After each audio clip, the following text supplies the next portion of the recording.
Hey, we're back for our yearly video podcast. This is the fifth one we've done.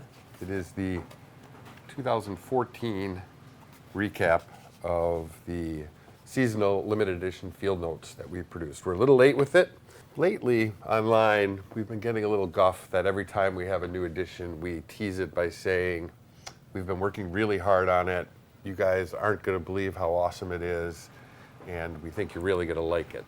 And we just looked at the video from last year and said, oh, if you don't like spring that's coming up, something's wrong with you. And I think we were probably right. That's right. At least in that case, we were not guilty of hyperbole. So we're a little late compared to the past, but we'll start right at the beginning. The spring edition Shelterwood for 2014 was the Shelterwood.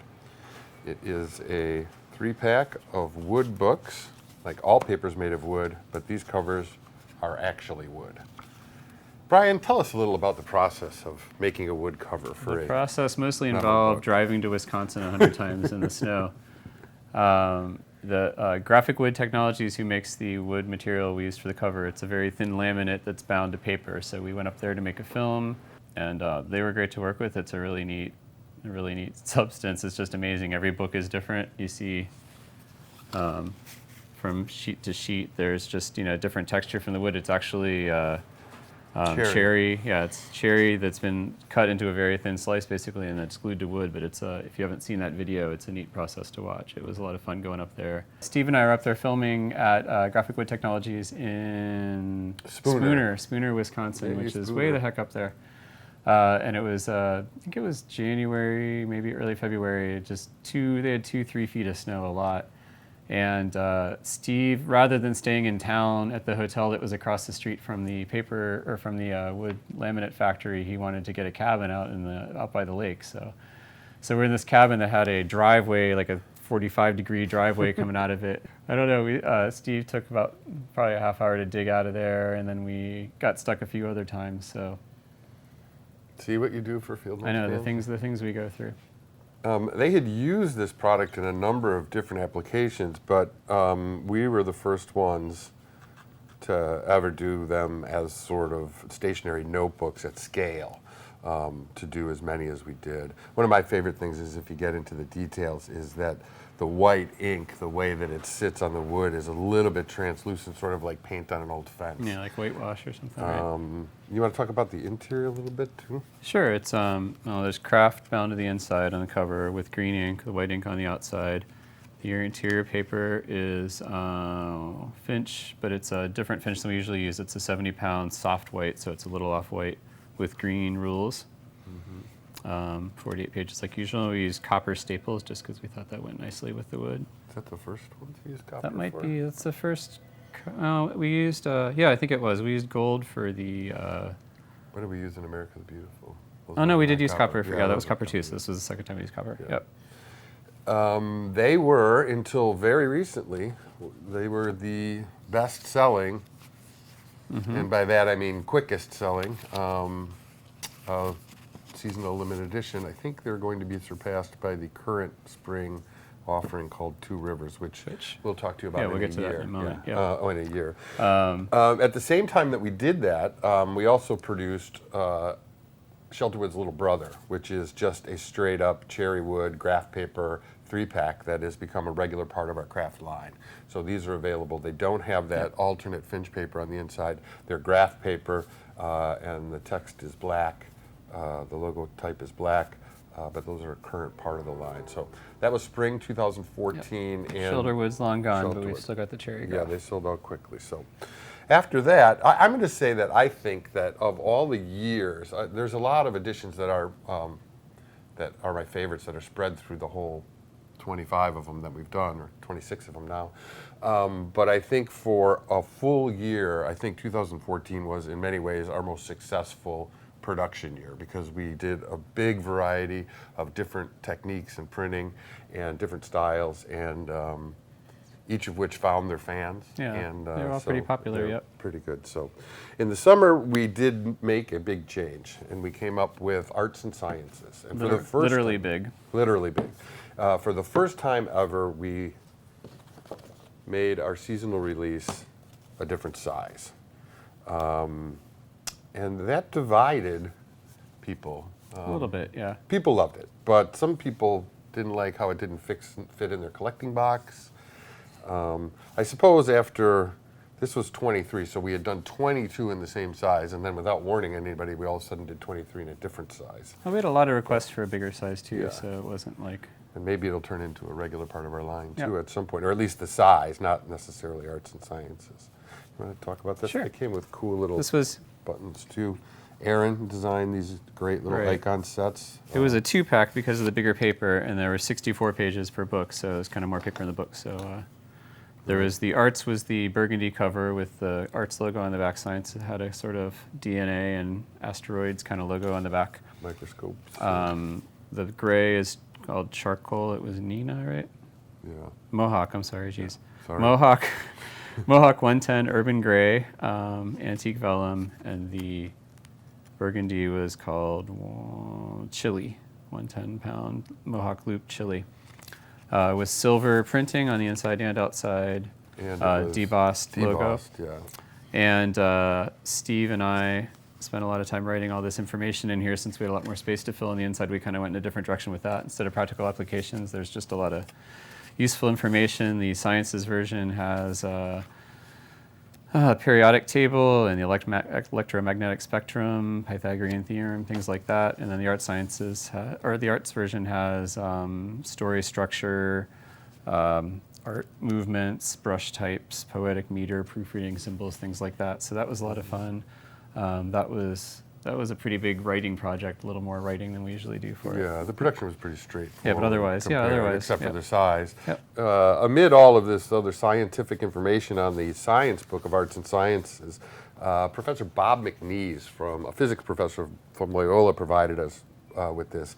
We put a mathematical challenge in here, which was we asked people to solve the Riemann hypothesis. And we wanted them to prove it. And you have to show that all the solutions to the following equation, well, I don't understand what it means, but apparently it is one of the unsolvable conundrums in Unsolved, science. you know. Unsolved, not unsolved. Yeah, But have field some notes pride. users are very intelligent. That's right. And so in order to get people to work on this famous hypothesis, we offered a free field notes click pen if you could solve it. It took a couple of months, but we finally got someone to write in with their answer, and it wasn't right. So the click pen is still out there. Still so there. Keep that in mind. So one thing we didn't talk. One of my favorite things about it is, of course, the ruler in the science book is metric, and the ruler in the arts book is inches, Right. conventional. The other thing is that for the first time ever, not every page was the same. So in the science book, we gave you a page in what we called engineer's grid. If you can see, it's a 10 on 10 sort of grid system with a blank page.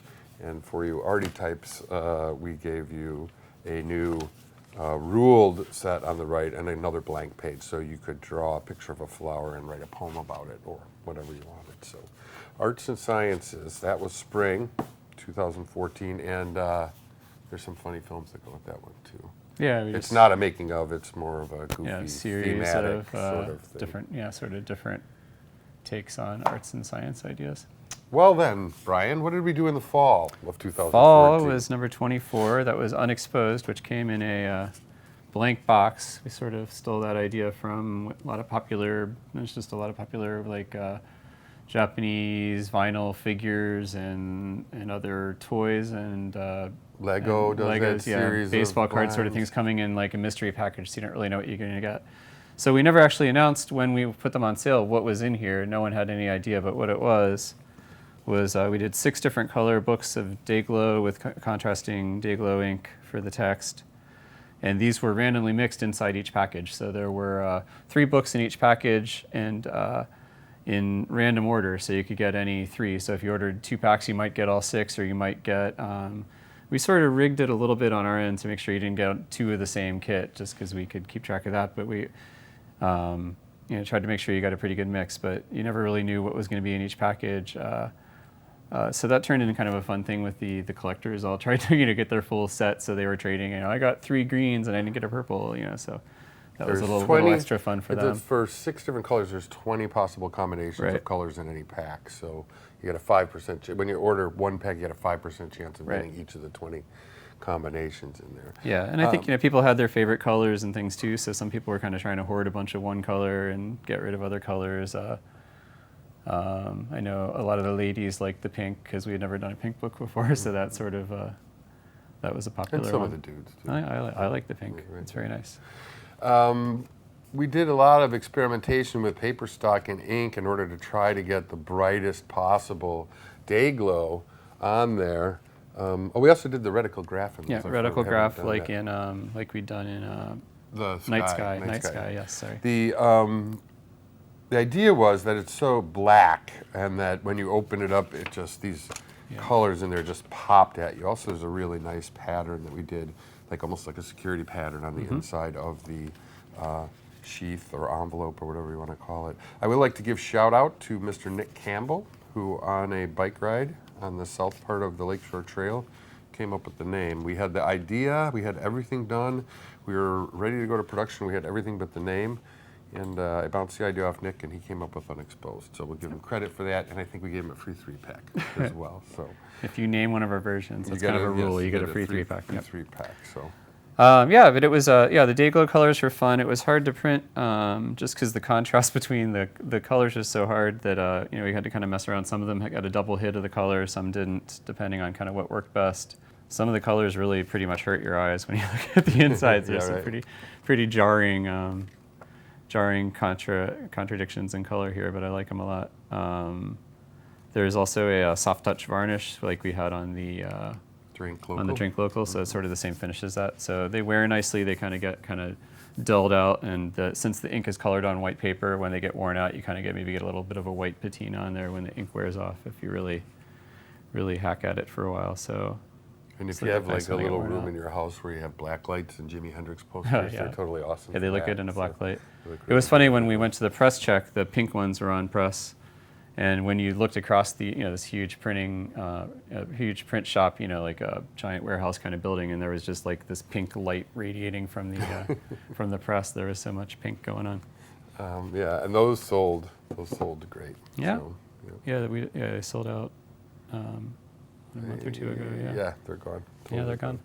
So that was number 24. So who would have thought that we would get to 25 of these editions when we started out with Butcher Orange and Butcher Blue all this time ago? And so we sort of made a joke. We weren't even numbering them then. No, we sort of made a joke that we started this whole colors seasonal thing without much ambition.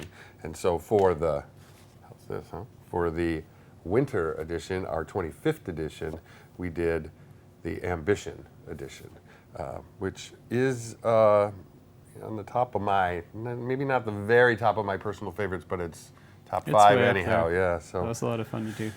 And I just love them. I think one thing I really like about these is I think there's not much of a gimmick or a theme so much as they're really just kind of what we always do. It's just nice papers, a nice combination of colors and papers. But with a few new things that we'd never done before. Right. If there's any theme, it's that it's sort of a practical way to document your ambition. Right. So we went back to our friends at French Paper, made all the papers. This was all speckle tone, olive, chocolate, and wine were the 3 colors. The olive had a I love that sound. We'll get back to that. The olive had a ledger rule. Brown had a date book, which we'd never done before. And wine had our regular graph. Right. Actually, it's not our regular graph because we kind of put that double rule at the top, which so that just to tie the 3 of them together. Yeah. So it's a little different. But the thing we like most about this that we'd never done before and was a kind of a big adventure for us was gilding the edges, which you can see involves basically it's the same process as foil stamping, but it involves some crazy machinery. And the company we found to do it is they mostly Liberty Book and Bible. They mostly print Bibles and hymn books and things. They're down in Indianapolis. And maybe the only company that could. Yeah, there's a few that do it, but on this, kind of at the scale we needed and the size we needed and everything, they were the only company we could find, and they were great to work with. It's super fun to go down there and meet them. But yeah, basically it's a matter of heat, melting foil, metallic foil onto the edges of the books, and they have to do each side separately. It goes through a machine. They do each side separately.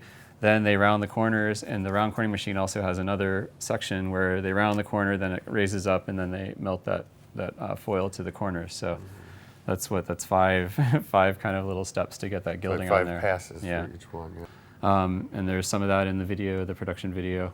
With the gilding on Ambition, when we were at Liberty Book and Bible, we had made the appointment to go down there while they were doing the gilding so we could film it. And Steve, who's filming this and films all of our stuff, Steve comes to pick me up in the morning here at work, and we were driving down there. It was like 6 in the morning, early start, and he can barely walk. He's thrown his back out overnight, and so we get in the van, drive down there. He's just moaning the whole way down there. We get down to the gilding place. He's like, go in and talk to them. I'll be in a little bit. I'm just going to sit in the van and relax. And I go in and tell him what's going on. I'm like, oh, Steve, who's filming this, has hurt his back. They're like, oh, we have a rascal scooter back in back that our handyman uses sometimes. I'll go get that. So we put Steve in the rascal, and we start loading film equipment up on the cart all around him and everything. And he drives in there, and we go through it. It was all these guys working there. It was like the first time they'd ever seen a film crew or whatever. So this is what a director is and like. Steve rolls in this rascal with all his equipment around him, and he might as well have been like stroking a cat and cackling or something. They thought he was some sort of weird supervillain or something. And it got even better because about halfway through the day, suddenly Steve just, like, the pain went away and he felt great and just got up out of the chair and started doing everything. So I'm sure all these people down there had to just be wondering, like, what is up with this guy? Makes that great noise. Put it by the microphone when you do it. Oh yeah, wait. Hold on, here's special effects. You got. So when you open them, they sort of crack open. It's totally awesome. If that doesn't make you happy, I don't know what does. I don't know how to help you. As a side note, I was going to say the wood process for Shelterwood and the gilding process for Field Notes are like, we like to make cool stuff, and we like to sell them, and we like people to buy them, and the communications we have with people and the fun that we have to learn things. But I think we like more than anything else is to come up with a new concept or an old concept, whether it's the water decals or whether it's the wood process or this or letter pressing or what we did in the spring. And we not only get to do it, but we get to learn about it, and we're curious in a way that we get to figure out where it came from. Sure. Like, so it's we don't want to make it look like Bibles that used to be made with gilding on the edge. We want it to be gilded on the edge, like Bibles. We're trying to make it the way that it was made before, in a way, which is a little different than, at least maybe it doesn't come across as different from the outside, but for our personal satisfaction is that we like to sort of find ways that we can recreate old techniques. And working with some of these companies that don't get a lot of business these days is really rewarding too. It's nice to meet these guys and see their craftsmanship and their workmanship and their experience and and be able to incorporate that. I mean, it's, as far as from a design perspective, working on these books is amazing because you've got the formats nailed down. And a lot of those sort of decisions, how many pages, what size, is all worked out. So with a few exceptions. Yeah. But you've got, then you're looking at all these other ways to vary them, and it kind of opens up, some new pathways to creative decisions that most people don't even get the opportunity to make. So that's great. This being the 25th, from a business standpoint, these sold great. There are still a few left, but they sold great, and they were quite a bit less profitable than our usual books because it was an expensive process, not only the gold embossing on the front and the gilding on the side, but the different pages on the inside. But we figured, we're only going to have a 25th edition once, so we're really happy with these, and people love them. And again, there's a trading going on. We see, I have no use for the date book, but I really love that ledger, so people are trading them, which is awesome as well. So that brings us, after the end of 2014, to our 25th color edition. And thanks to all the people who bought all of them, and especially our subscribers, the thousands of you that pay us up front to pay us based on thinking that we're going to come up with something good. I mean, trusting us, and totally hopefully we're meeting your expectations, because we try to make everybody happy, but most of all, I think we try to make ourselves happy, and that usually works. Well, we figure there must be a lot of people like us, because a lot of people buy the field. It's certainly very rewarding to see how excited people get about these. in a year's time, we will do the 6th edition of this, where we will talk about 2015. And the first thing we'll talk about is the spring edition, which is out now. It's called You're Two gonna love it. Rivers. You're going to love it, except that it's already out. So go to fieldnotesbrand.com and check that out. It surpassed Shelterwood as the best-selling seasonal launch that we've ever had. And then now we can actually say that thing that we always say. We're right in the middle of working on summer, and it's going to be totally different than anything we ever did before. And you're going to be amazed when you see it. You're going to love it. Right. So subscribe now. If you're not a subscriber, subscribe now, starting with the Two Rivers edition, which is on sale right this moment. And in pretty limited quantities. It's as of, what is it, it's late March now, and we're getting pretty low on them, so you might want to move And fast. then if you subscribe, you'll get that one. You'll get the summer one that we promise will be awesome. We'll get the fall one, which we sort of know what we're going to do. And then the winter one, which, you just got to trust us because we don't have any idea what we're doing for the winter yet. But I'm sure It'll be the best one we've ever it'll done. be the best one we ever did, and you're going to love it when you see it. Thanks for supporting Field Notes.